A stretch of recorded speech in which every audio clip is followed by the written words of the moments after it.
Le véritable repentir, tous ceux qui demandent le pardon à Dieu ne sont pas pardonnés. Je partage ici ce que le Saint-Esprit m'a enseigné sur la vraie repentance. Vous pouvez être d'accord ou non avec cela, mais je le partage ici pour sauver quelqu'un d'une fausse sécurité afin qu'il puisse prendre une décision éclairée pendant qu'il en a le temps. Il existe un faux enseignement dans le christianisme selon lequel si seulement vous dites « Jésus, pardonne-moi mes péchés », alors automatiquement Dieu vous pardonne. J'y ai cru une fois, mais en apprenant davantage sur Dieu, j'ai réalisé que ce n'était pas vrai. Ce n'est pas chaque personne qui dit « Pardonne-moi Seigneur » qui est réellement pardonnée. Seuls les repentis sont pardonnés. C'est une chose de demander pardon, et c'en est une autre de se repentir. Se repentir, c'est changer d'avis, avoir des remords ou regretter nos actions et voir la nécessité pour nous de changer. Notre confession du péché doit être précédée d'un cœur repentant. Un cœur vraiment disposé à se détourner du péché que nous confessons. Ce n'est qu'alors que nous trouverons le pardon, car Dieu est capable de voir nos cœurs. Luc 24h46-48, voici ce qui est écrit. Le Messie souffrira et ressuscitera des morts le troisième jour, et la repentance pour le pardon des péchés sera prêchée en son nom à toutes les nations, à commencer par Jérusalem. Matthieu 3/8 parle de produire des fruits de repentance. Il ne s'agit pas simplement de dire à Dieu que vous êtes désolé, la repentance est suivie d'actions qui montreront que vous étiez vraiment désolé. Ces actions ne reviennent pas pour continuer à faire la chose même dont vous disiez que vous étiez désolé. La Bible dit qu'on ne se moque pas de Dieu, ce qu'un homme sème, il le récolte. Galates 6/7. Vous ne pouvez pas tromper Dieu en lui faisant croire que vous vous êtes repenti simplement en disant quelques mots. Il est capable de voir votre cœur. Il est capable de voir si vraiment vous regrettez d'avoir péché, si vraiment vous avez changé d'avis et ne voulez plus continuer à pécher. Si vous vous êtes repenti, vous trouverez le pardon.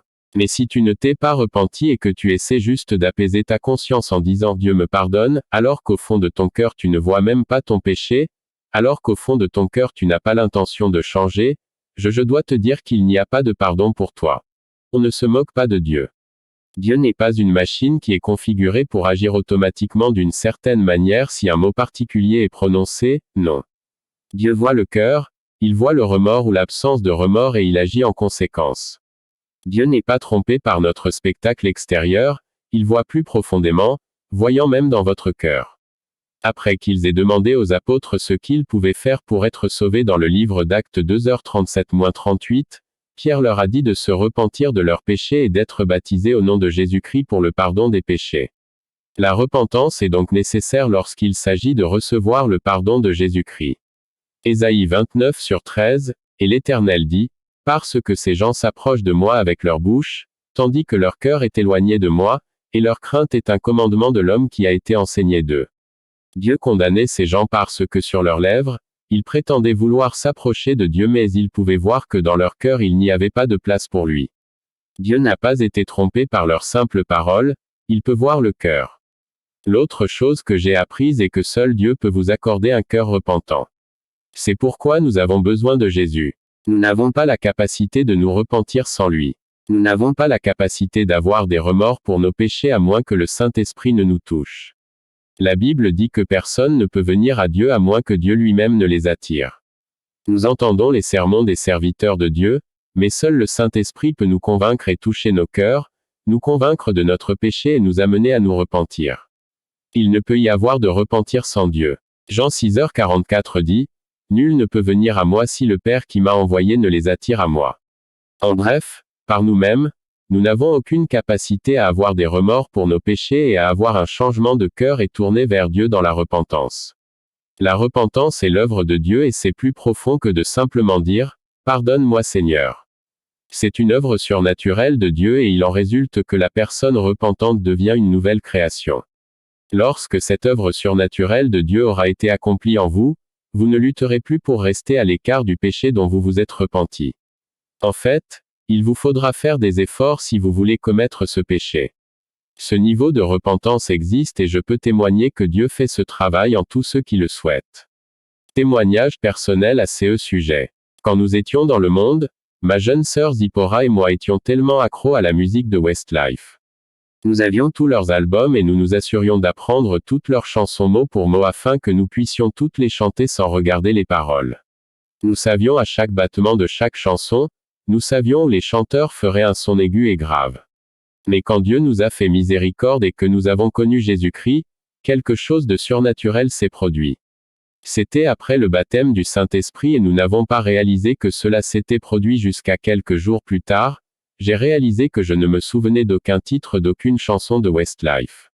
C'était comme si cette partie de ma mémoire avait été complètement effacée. J'ai été choqué et ensuite j'ai essayé de voir si je pouvais me souvenir de l'une de leurs paroles et j'ai réalisé qu'ils étaient complètement anéantis aussi. Je ne me souvenais d'aucune chanson, pas même d'une seule, même quand j'essayais de m'en souvenir, et puis j'ai réalisé que ça devait être surnaturel. J'en ai parlé à ma sœur et elle aussi s'est rendue compte qu'elle ne se souvenait de rien, ni des chansons ni des paroles. Elles avaient toutes complètement disparu. Et à travers cela, Dieu m'a appris que lorsque nous nous repentons et approfondissons notre relation avec Dieu, notre lutte contre le péché diminue à mesure que notre chair meurt et que l'obéissance à Dieu commence à devenir naturelle pour nous.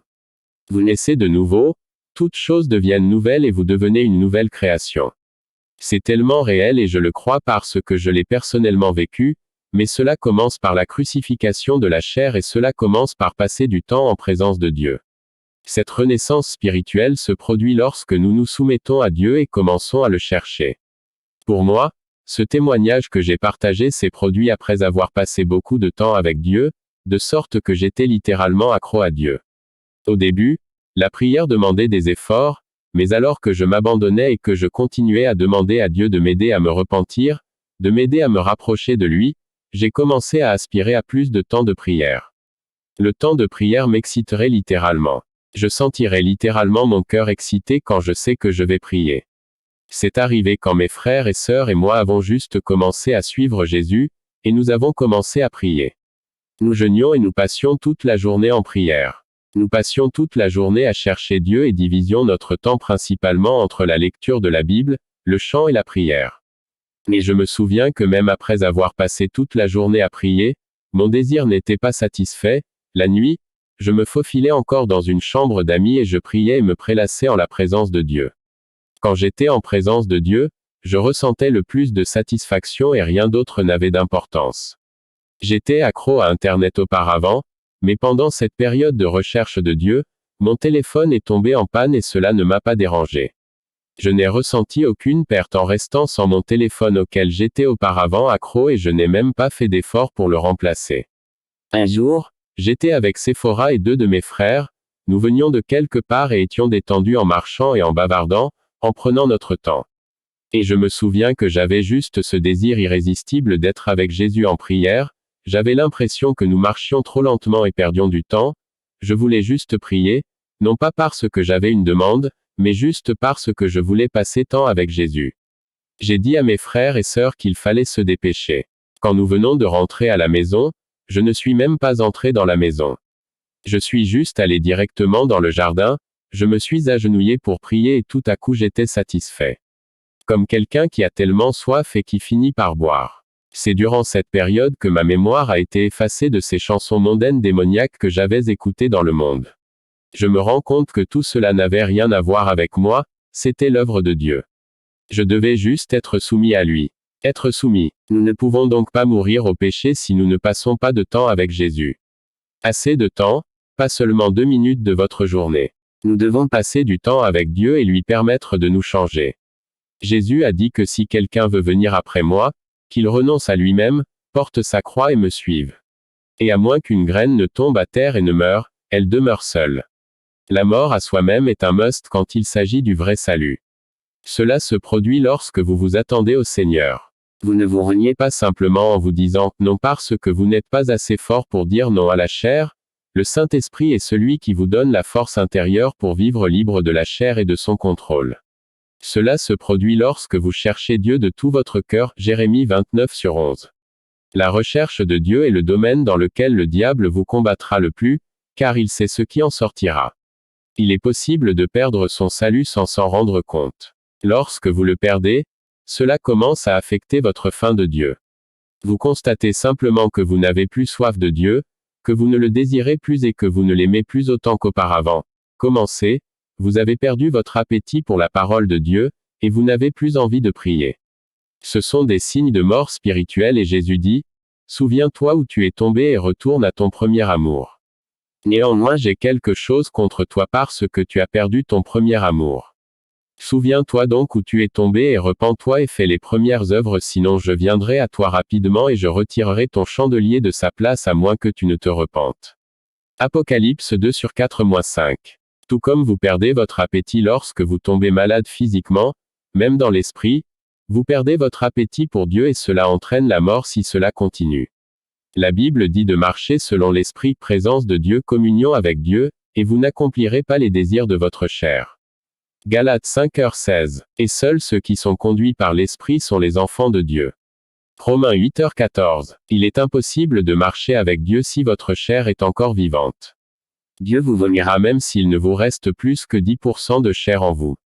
Révélation 3h16. Il veut tout ou rien. Vous ne mourrez à la chair que lorsque vous vous mettrez à genoux pour chercher Dieu. Alors, saints, soyez encouragés, aujourd'hui, si vous entendez sa voix, n'endurcissez pas votre cœur. Mettez-vous à genoux et commencez à chercher Dieu dans une vraie repentance et cherchez toujours sa correction et son jugement sur votre vie parce qu'il est prêt à vous aider à abandonner votre péché. Psaume 19/9-13. Que Dieu vous bénisse.